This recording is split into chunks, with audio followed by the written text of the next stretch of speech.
What is up, everybody? Jorge here, and welcome to another episode of Silk Talk. Before we get started, don't forget to comment, like, and subscribe. I'll have both mine and Darragh's channel linked in the bio below. Let's get into it. Eden Hazard was kind of the main man at Chelsea, and kind of over time I tried to model my game after him. I'm more of a technical player. I kind of watched him a lot and definitely learned a few things from him. You know, players are just not playing as much and they're staying inside. They're on the PS4 or on the Xbox or on their phones, and they're not getting outside as much. And I'm really glad, I don't know how you feel, that I grew up in that generation where we were outside. I was playing football every single day. People I know at home are thinking like, oh, like he's coming over to the States, he's obviously living life, and but that's not the case. Yeah, not at all. Bro. Everyone has their struggles. You let me know when we're getting started. Yeah, bro. I just started recording, just so Okay. you know. So, Yeah, what's up, everybody? We're back in the studio, this time with another great guest. He comes all the way from Ireland, he plays soccer, and now he's here with me. Give it up for Darragh, everybody. What's good, bro? what's up, man? How are we? Good, bro, good. Enjoying the weather. Finally, we get Yeah. to see a little bit of sun. It's been snowing like all past 3 months or so.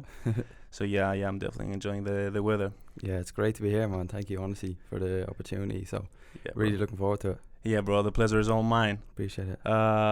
So yeah, let's kick it off with asking you about the weather back home. How is it usually?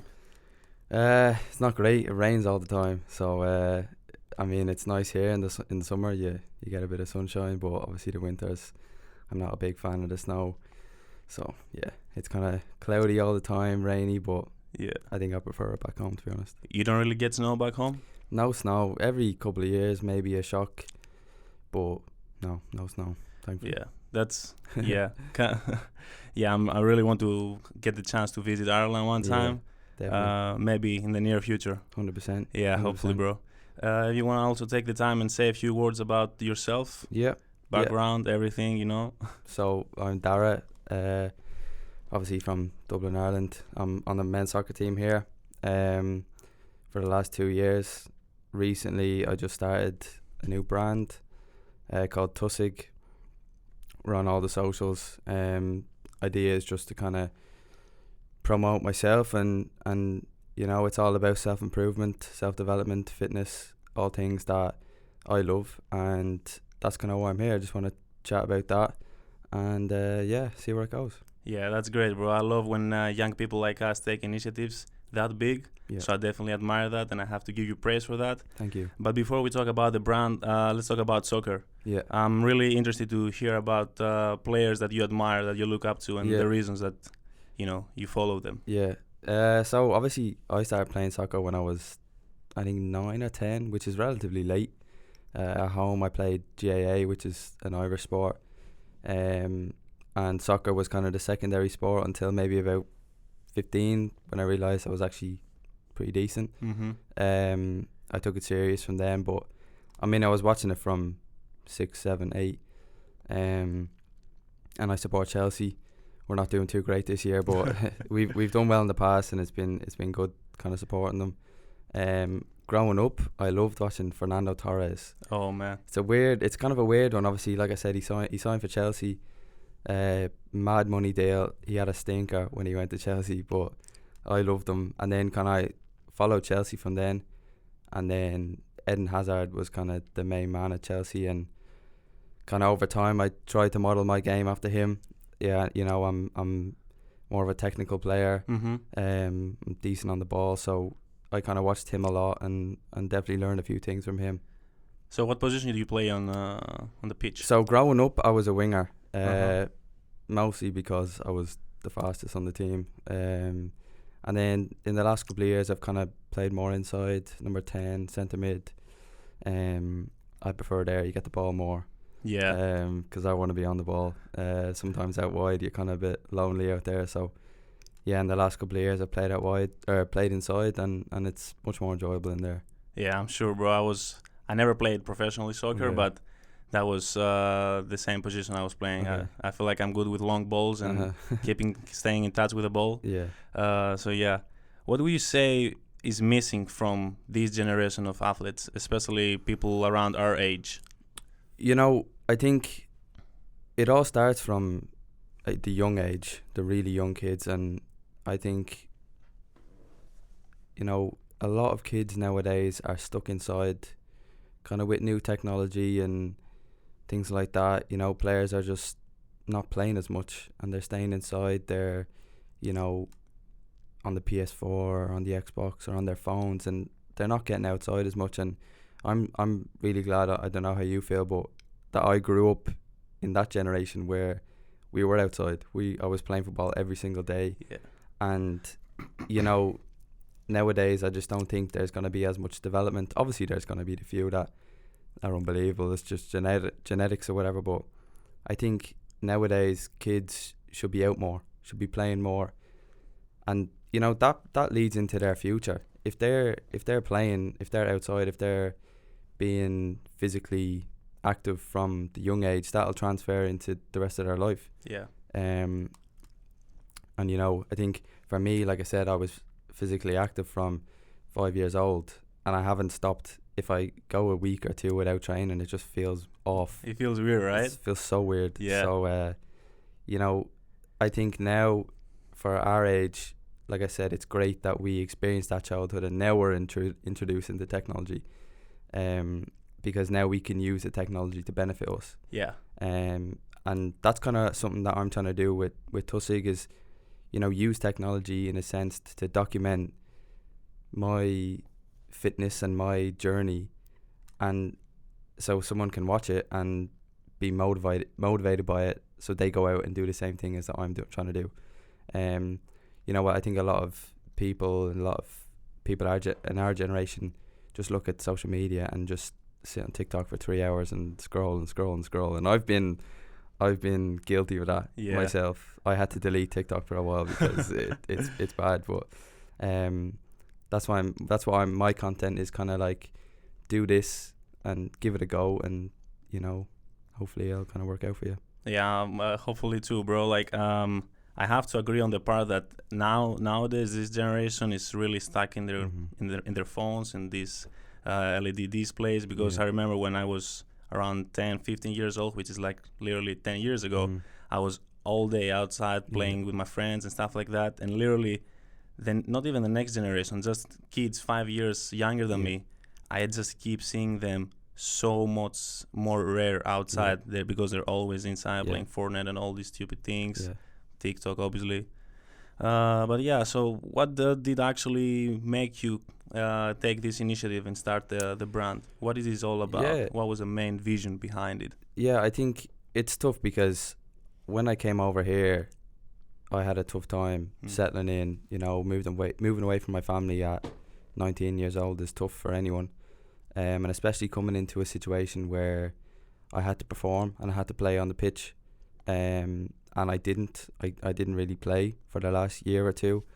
And that kind of change of leaving home and playing every single game easily, and coming here and not getting a minute, it was a real shock for me.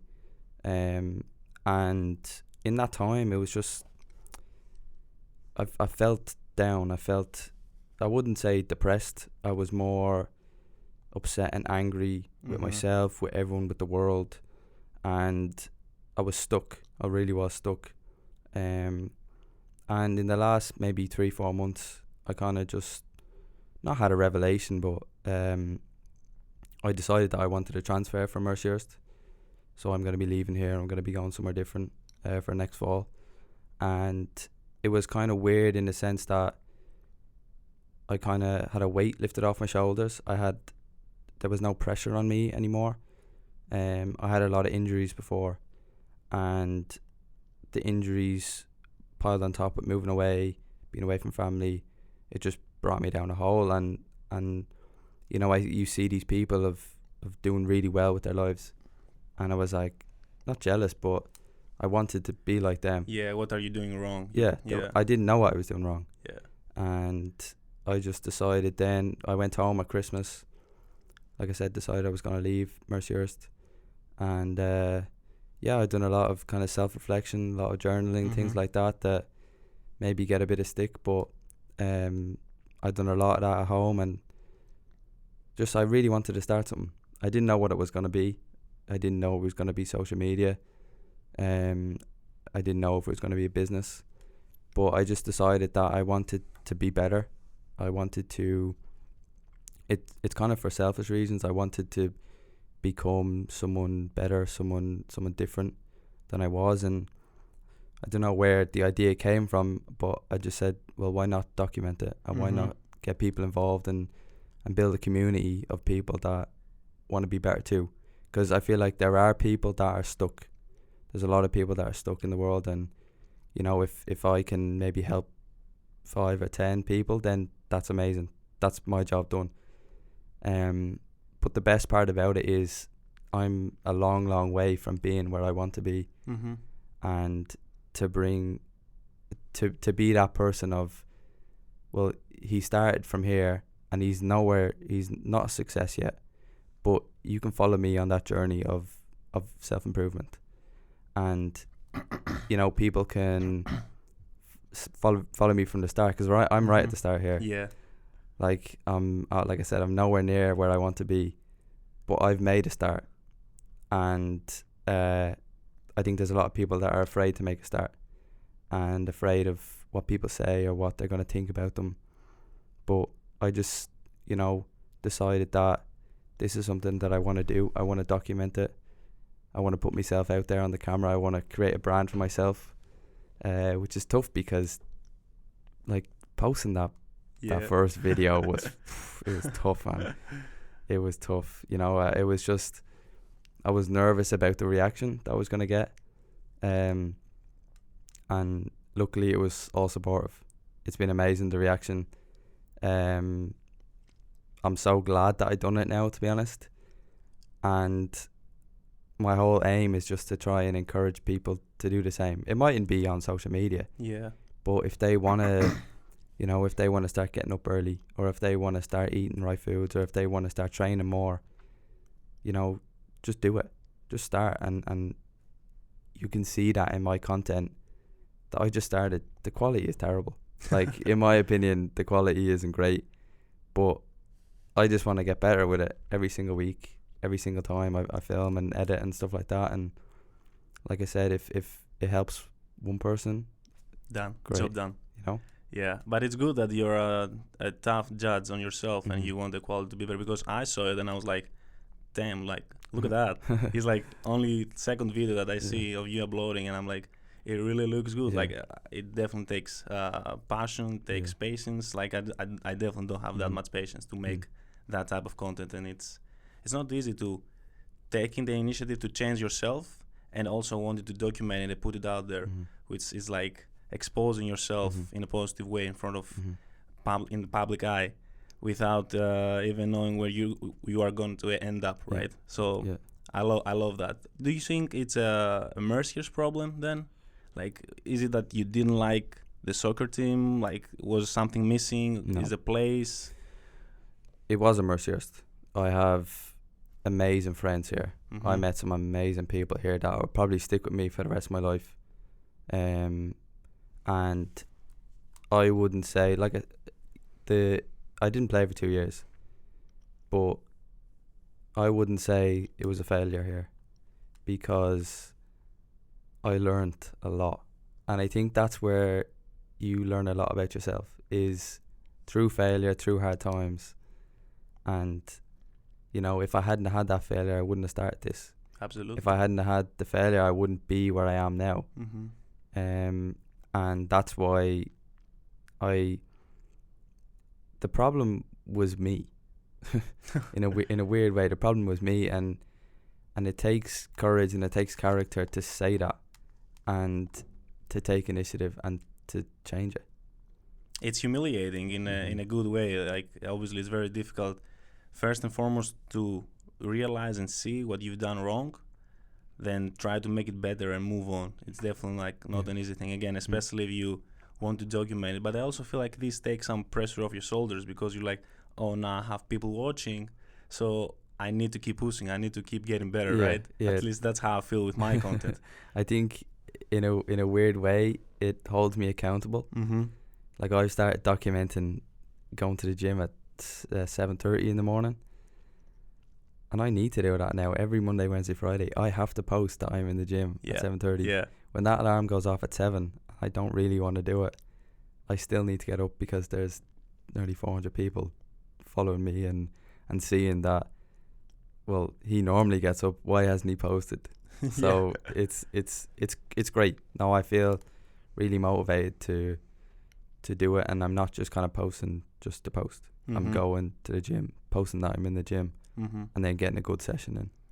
If you have to describe the main goal of the brand in very few words, what would it be? Where would you place the brand in general in a global scale? It's tough because, you know,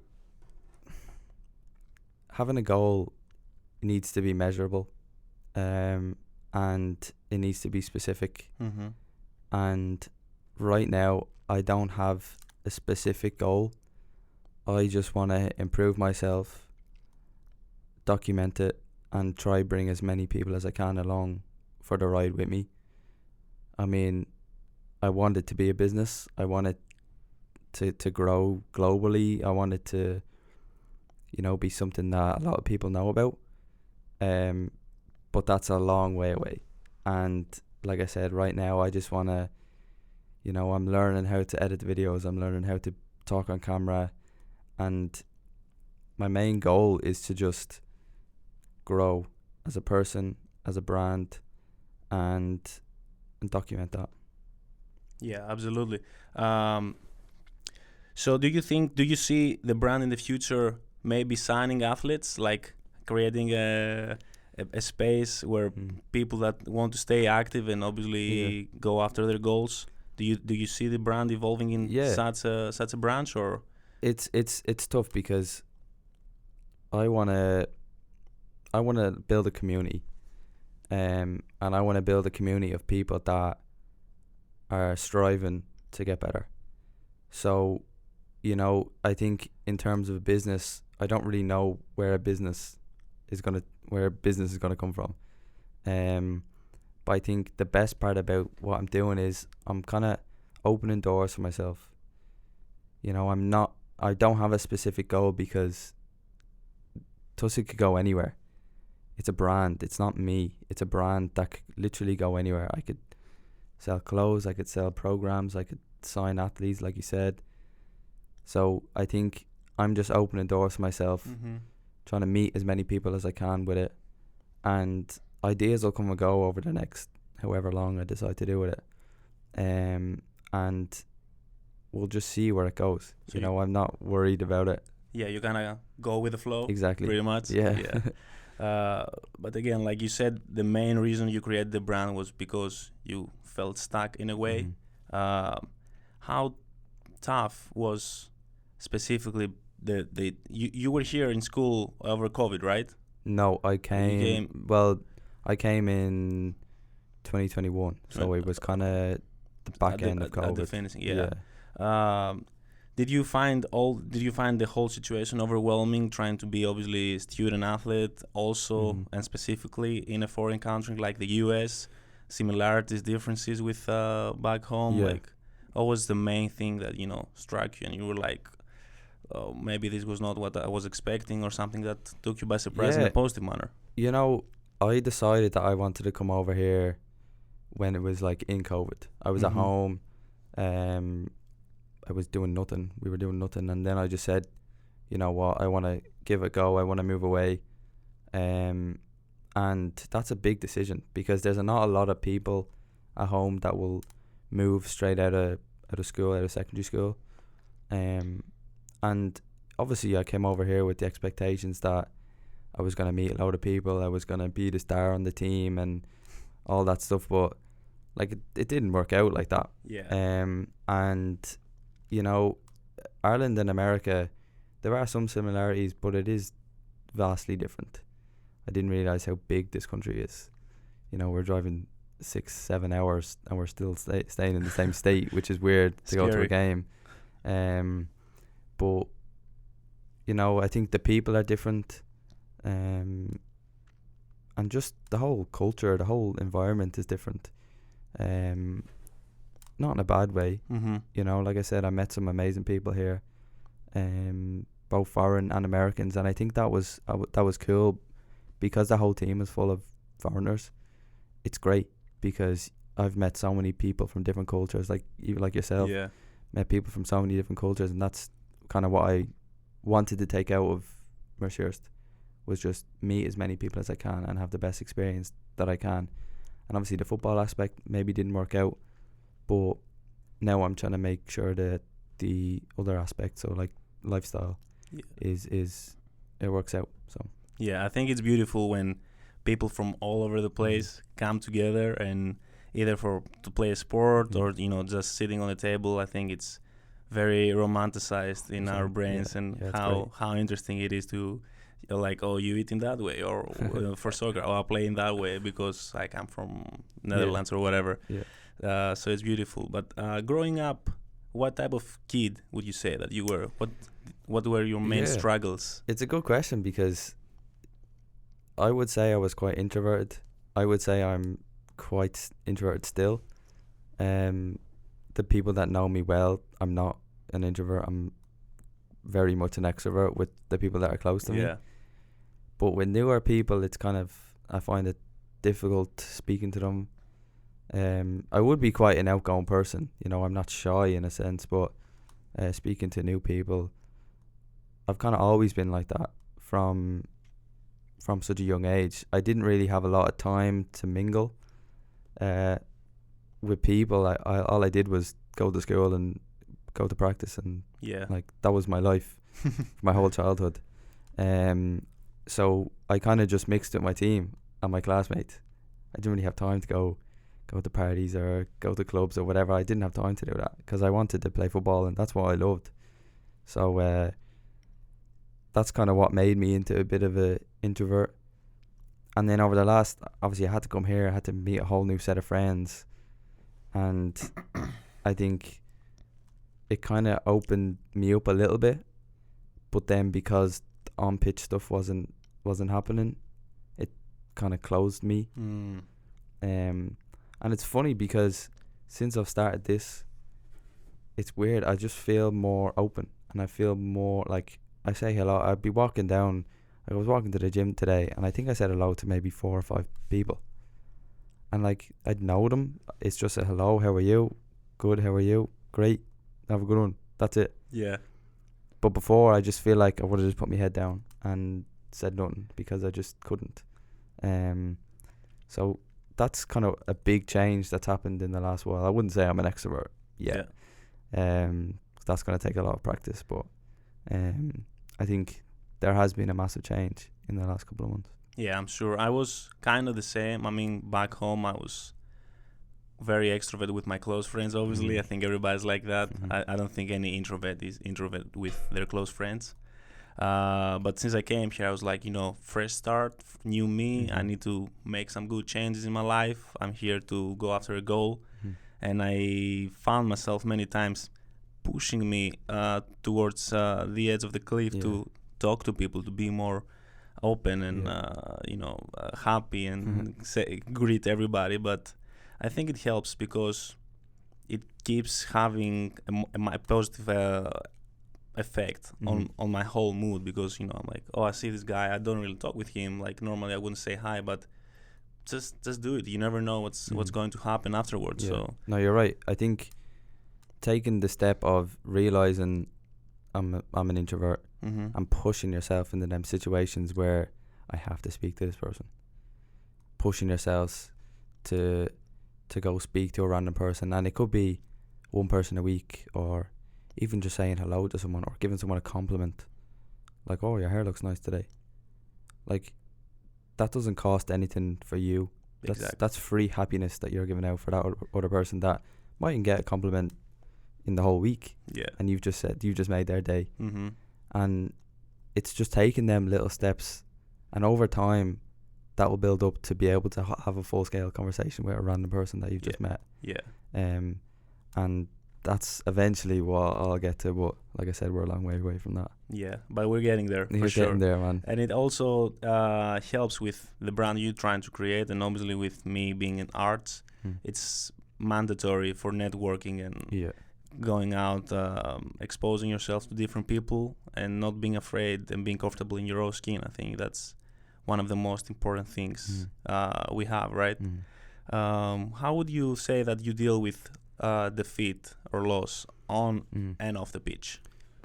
Another good question, because loss is going to happen anyway. You can't win and not have losses, but it's how you deal with them losses. And you know, I haven't had a massive loss in terms of, you know, family members passing, or, you know, I've had a perfectly fine childhood, but I think it's them little losses that build up and build up and build up over time that end up leading to something that is massive. And the first step that I found that massively helps is just accepting what happened, accepting that times were tough, and realizing that times are tough for everyone. Everyone goes through hard times, and it's important to, you know, not really, like I say that, but not focus on everyone. It's you, it's your life. And I think once you realize that where you're at, it's then taking action and going doing things that are difficult to, you know, shock your body, because you're in a slump. So go and doing things that you wouldn't normally do to, like, improve as a person. Over time, they're going to build up. And for me, one of the major losses was obviously coming over here and not playing. Yeah. But a lot of stuff had happened before that. You know, COVID didn't help. I was sick for about 6 months, maybe a year before I came over. So I didn't really play a lot of ball there. And like I said, all them things build up over the course of 3, maybe 4 years. And it's a lot. It's a lot. Yeah. It's a lot. And people don't see it, which is the worst part. People don't see, you know, I think a lot of my people I know at home are thinking like, oh, like, he's coming over to the States, he's obviously living life, and he's, you know, but that's not the case. Yeah, not at all. Everyone has their struggles. And now that I'm kind of out of a slump, I would say I'm so glad that I had it, and I had it at 18, 19, because now I have the rest of my life to improve, to get better. And you just learn from your losses, you know. You live, you win and you learn. There's no win and loss. Yeah. So you win and you learn. And like I said, I'm glad I had my loss, and I'm ready to start winning again. Yeah, that's so great to hear, because I also feel like the same way about losing. I don't want to say I like losing, but the bad thing with me is that most of the times I focus more on the defeat, because that's where I can get better, and trying obviously to turn it into a positive thing. Yeah. And sometimes I even forget to celebrate, which is a bad thing. But you need to celebrate the wins too, but just know that, you know, you're going to have another loss. Yeah. So you need to prepare. Yeah. The reason you didn't play first years here, was it because you were injured most of the time, you were sick, or was it because you were a freshman? Because I know that's also a thing, that freshmen usually don't get that much time. It was injury. I wasn't fit. Hamstrings have been a pain in the past, and I was so stressed over just everything that injuries just kept piling up. And not that I didn't play, I just didn't play as much as I wanted, and as much as I thought I was going to. But it was mostly due to injury. And then, of course, when the injuries pile up, then it gets in your head, and then you don't play well, because you play best when you're free. Yeah. And you perform best when you're not thinking about other things. And it took me the last 2 years to get to that stage. And it was tough. It was very tough. But I'm glad that I kind of have come out of it on the other side. Yeah. I feel like especially it's the injuries and defeats are almost the same, because maybe there are a lot of small ones and they keep piling up and piling up, just like you said. And even you don't realize that you've been through so many things until the cup is finally flooding out, from water. So eventually you do like a big you crash out of 100%, nowhere. 100%. At least again, that's how I felt, especially with injuries or small things from keeping up with life, university, rowing, and all that. What would you say keeps you motivated throughout all this? Do you have like family that you keep thinking of? Success? Like success for me is a big thing. I always think if you give out now, why not do it again in 5 years? So you better not give up any moment. Yeah, I think motivation is something that's talked about a lot, because you need motivation to start something. Obviously my family motivate me, both my parents work extremely hard, so seeing them motivates me to want to work hard at whatever I do. But I think you're right in success is very subjective though. Of course I want to have a mansion and have 3 Lamborghinis, and of course we all want that. Is that something that's achievable? I think yes. I think you get what you put in, and if you put in enough work, you may achieve that. Will I be happy if I don't get all that? Probably, if my life is anyway decent. But I just want to, like I said, keep improving, stay disciplined, which is another massive thing, and see where we end up. I have a lot of things to fall back on. I'm gonna graduate here hopefully with degree, and if I need to work a 9 to 5, then that's it. I'll have no issue doing that. But it's all about staying happy and staying content, and I mean, we'll see. I don't have any kind of main motivators, like I want to get back at this person. Like, no, I don't really have that. I just want to be a success in my own eyes, and we'll see. What you said resonates with me 100%, because I keep saying I want to make everybody proud back home, but most importantly, first and foremost, I need to make proud myself. I need to look myself in the mirror in a year from now or 5 years from now and be very proud from where I started, where I'm at right now, and where I feel like I can go and venture in the next years. Because I keep hearing people like, oh, they see like a nice car cruising down, not even a Lamborghini, right? And they're like, oh man, like lucky him, I could never afford this. I'm like, you could never afford this because you don't afford the mentality to go after that. And it's not like a materialistic thing. It's again a mindset that you need to have. If you see yourself and visualize yourself in a successful position, then 100% you're going to succeed. There is not a single person that actually tried and didn't achieve. Maybe he didn't achieve his main goal, but he definitely achieved a lot of things along the way. Again, you said you started football around 9 to 10 years. Before that, were you playing any other sports? Yeah, like I said, I played GAA, Gaelic football and hurling, the two Irish sports, the two biggest Irish sports. They're more physical than soccer, a lot more physical. My dad calls them like man's games, because there's no diving, there's no falling around, and I really enjoyed that. I played both. So I started GAA when I was 5 in nursery, and then I played until I was 15. I think I played along both of them. So that's why when I say my whole life was practice, I trained 6 days a week or 5 days a week, and I played 2 games the weekend, and I loved it. I always say this, when I decided that I wanted to play soccer, because there's an age where you need to decide. Because it's too much. I decided on soccer, but I was probably better at GAA than I was at soccer. For some reason, I was just confident in my own ability on soccer, of just the improvement that I made in the 5 years that I was playing. But I really loved GAA, and GAA is in my family.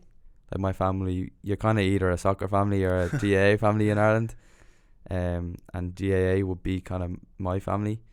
But yeah, I decided to go with soccer at kind of, I think it was like 15. So yeah, I don't think I've ever seen that sport. you GIA. need to look at it. Well, is it like? Does it mean something? Is it like an Yeah, it's a acronym? Gaelic Oh. Athletic Association or something like that. Yeah.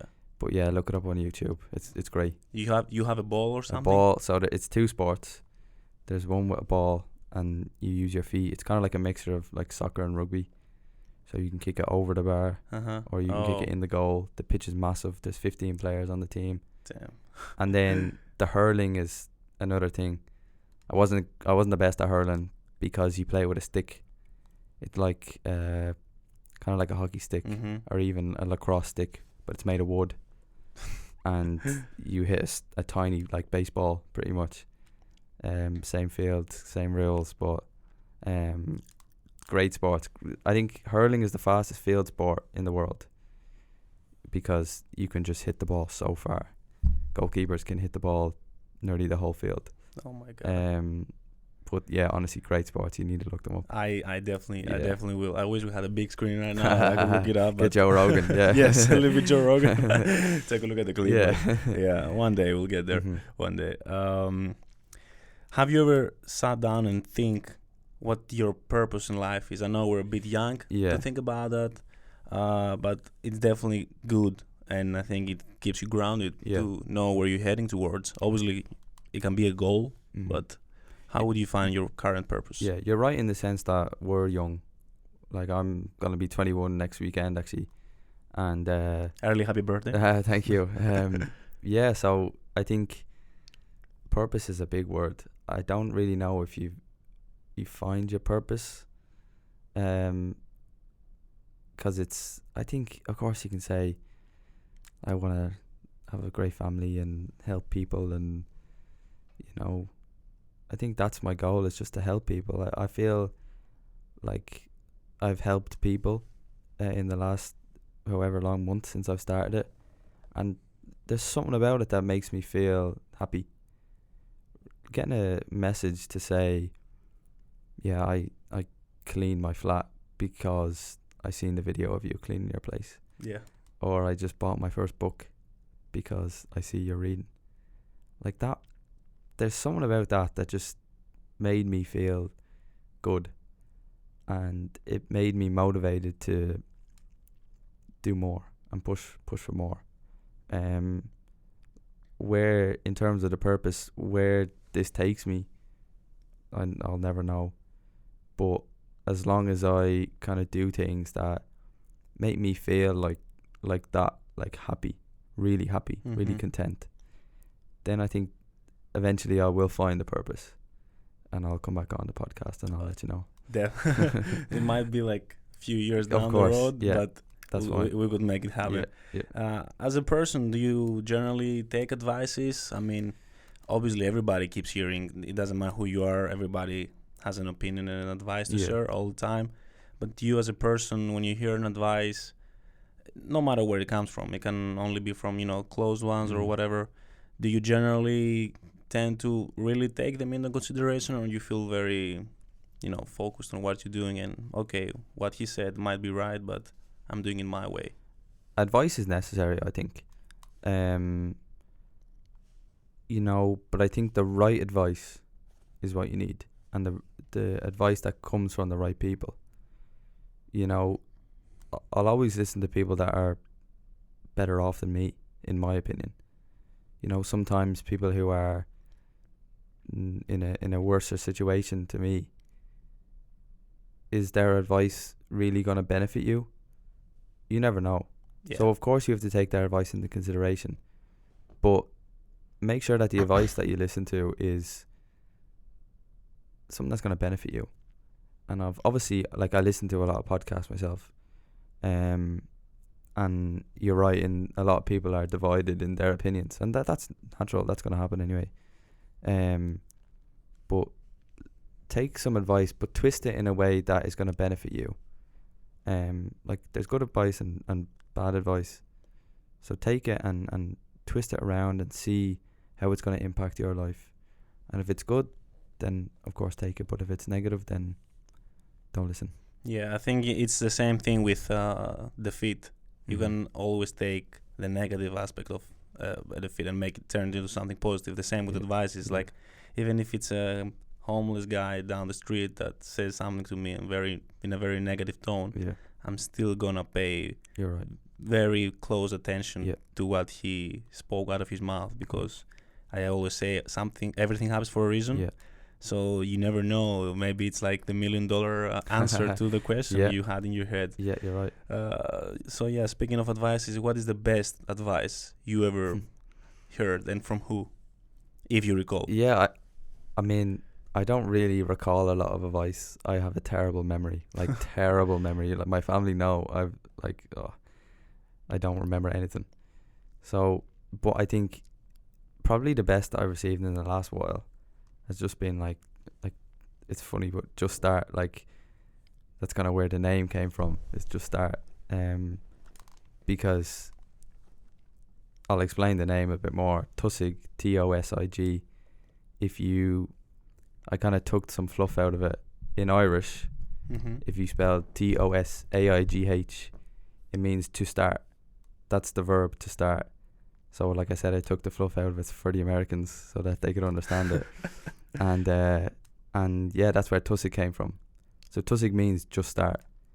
And obviously I've watched so much videos and podcasts over the last, I don't know, year maybe. And all of them just say, if you want to do something, just start. Just do it. And if it doesn't work out, it doesn't work out. If it works out, then Great. there you go. Yeah. You know?